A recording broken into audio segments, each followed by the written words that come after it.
పేరు? తేజశ్రీ. ఏం చేస్తుంటారమ్మా మీరు? నేను ఐటీ ఎంప్లాయీ. ఎక్కడమ్మా జాబ్ లొకేషన్ ఎక్కడ మీది? హెచ్సిఎల్ విజయవాడ. విజయవాడ. ఓకే. ఏంటి మరి నారా లోకేష్ గారు ఐటీ మినిస్టర్గా పనిచేస్తూ ఉన్నారు.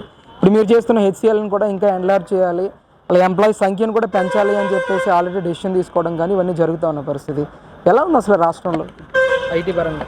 ఐటీ పరంగా మేము హైదరాబాద్లో కూడా వర్క్ చేసాము. ఇప్పుడు విజయవాడలో చాలా తక్కువ కొన్ని కంపెనీసే ఉన్నాయి. సో గత ప్రభుత్వంలో పరిపాలన వల్ల వచ్చే ఐటీ కంపెనీస్ కూడా వెనక్కి వెళ్ళిపోవడం జరిగింది. బట్ మళ్ళీ ఇప్పుడు ఈ కూటమి ప్రభుత్వంలో చాలా ఐటీ ఆపర్చునిటీస్ పెరుగుతున్నాయి. టీసీఎస్ వస్తుంది, ఇక్కడ ఉన్న హెచ్సిఎల్ని డెవలప్మెంట్ చేస్తున్నారు. సో ఫ్యూచర్లో ఐటీకి కూడా ఇక్కడ స్కోప్ ఆఫ్ ఇంప్రూవ్మెంట్ ఉందని అనుకుంటున్నాము. అంటే ముఖ్యంగా గూగుల్ కానీ అలాగే టీసీఎస్ కానీ ఎక్కడైతే మనకి విశాఖపట్నానికి సంబంధించి 99 పైసలకి ల్యాండ్ని కూడా కేటాయించి టాప్ 100 మోస్ట్ ఐటీ కంపెనీస్ కూడా ఇన్వైట్ చేస్తున్నారు లోకేష్ గారు. ఖచ్చితంగా ఐటీ పరంగా డెవలప్మెంట్ కనిపిస్తుంది అంటారా ఇన్ ఫ్యూచర్? ఖచ్చితంగా. చంద్రబాబు నాయుడు గారు మనం చూసాము గతంలో హైదరాబాద్ని ఎలా ఉండేది. మేము చదువుకునే టైంలో అసలు ఏమీ ఉండేది కాదు హైదరాబాద్. ఆఫ్టర్వర్డ్స్ ఎంత ఇంప్రూవ్మెంట్ ఉందో అందరికీ తెలుసు. మళ్ళీ ఇక్కడ కూడా వాళ్ళు ఈ ప్రభుత్వంలో ఇంకొక హైదరాబాద్ లాగా అన్ని కంపెనీస్ వస్తాయని ఆశిస్తున్నాను.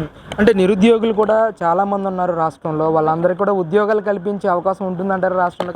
ఖచ్చితంగా. ఐటీ ఎప్పుడైతే ఇక్కడ ఇంప్రూవ్మెంట్ కనిపిస్తుందో ఖచ్చితంగా ఎంప్లాయ్మెంట్ కూడా పెరుగుతుంది. సో ఎక్స్పెక్టింగ్ మంచి ఫ్యూచర్ ఉంటుంది అందరికీ అని అనుకుంటున్నాను. అంటే అమెరికాలో సిలికాన్ వ్యాలీ ఎలాగో అమరావతిలో క్వాంటమ్ వ్యాలీ కూడా ఆ విధమైన రిజల్ట్ వస్తుందని చెప్పేసి ఇప్పటికే నమ్ముతున్నారు చంద్రబాబు నాయుడు గారు. అమరావతిలో క్వాంటమ్ వ్యాలీ పెడితే ఎలా ఉంటుందంటారండి అసలు? చంద్రబాబు నాయుడు అంటేనే విజన్ అంటేనే చంద్రబాబు నాయుడు గారు. ఇది అందరికీ తెలిసిన విజన్.